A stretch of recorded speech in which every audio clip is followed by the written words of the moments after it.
ओम नमः शिवाय। इसीलिए फर्क ये है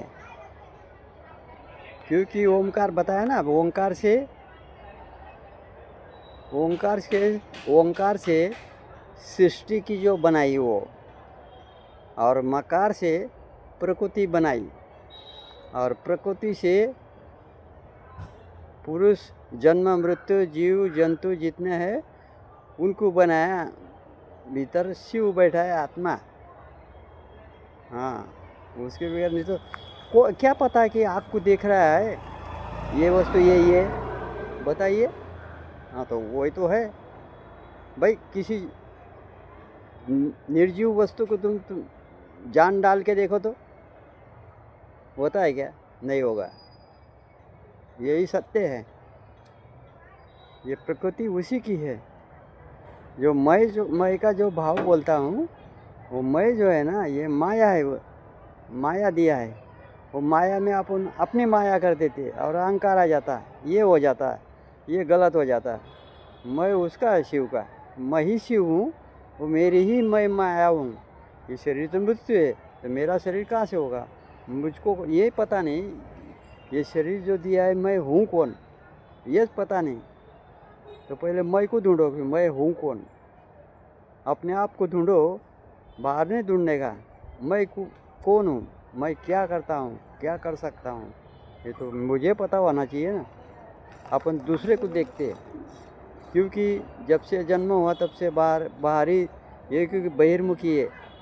त्वक स्तोत्र नेत्र जीवा घ्राण, ये 5 ज्ञान इंद्रिय जो है ना, ये बहिर्मुखी है, बहिर्मुखी। फिर आता है कर्म इंद्रिया, वागपात पानी पाई उपस्थ, और एक मन। अब ये 11 इंद्रिय हो गई भाई, मन पकड़ के। और प्रकृति पुरुष ये 2 हो गए, 13 हो गए। अभी इसको क्या किया, अहंकार को दे दिया, ये 14 हो गए। फिर शब्द स्पर्श रूप रस गंध, ये कितने हुए?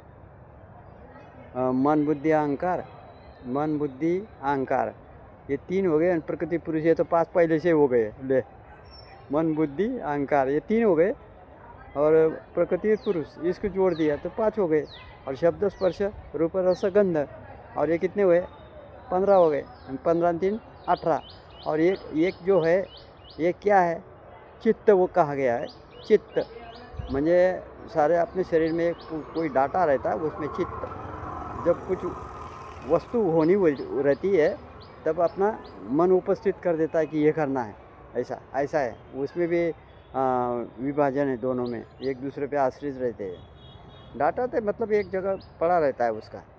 अगर मन है सारे कार्य करता है और बुद्धि को फेल कर देता है, क्योंकि बुद्धि होनी चाहिए। विद्यमान नहीं रहेगी तब तक नहीं जान पाओगे। ये सब सारे जगत मिथ्या है, ब्रह्म सत्य है, जगत मिथ्या है। भगवान शिव है, इसलिए सांस चलती है। तो भगवान तो क्या शरीर विधि ही है ना, उसको शरीर नहीं है। उसको शरीर नहीं है तो खाली अनुभव से जाना जाता है। तो हम ऐसे अनुभव से क्यों कहते? अभी कोई आईना देख रहा है तो कोई बोले फ्रेम अच्छा है, कोई बोले आईना पुराना है, कोई बोले क्या मिरर है। हाँ। तो ऐसी भक्ति है। भक्ति क्या है? कोई मंदिर को देखता है तो कोई मूर्ति को देखते उसी में लीन हो जाता है। और कोई क्या करता है, जो घंटा बजाते हैं ना, वो घंटे की तरफ देखते रहता है। कोई खाली पब्लिक के देखते रहता है। कोई क्या करेगा, टेंट को देखेगा, कोई लाउड स्पीकर पे देखेगा, उसका मन कहीं और देखेगा। कभी कोई गर्दी देखेगा, और कभी संसार का ध्यान लगाएगा, और सुनेगा ही नहीं बराबर। वो खाया पिया, गला सोड़ा, बाराना बस फिर चला आएगा, बारे में सुना तो बोले कुछ नहीं सुना, क्या देखा। आजकल क्या है, देखने को चाहिए, लोगों को एंजॉय करने को चाहिए, ऐसा होता है। लेकिन अपने ये थोड़ा विचार करिए तो सोचना चाहिए। हाँ, ओम नमः शिवाय।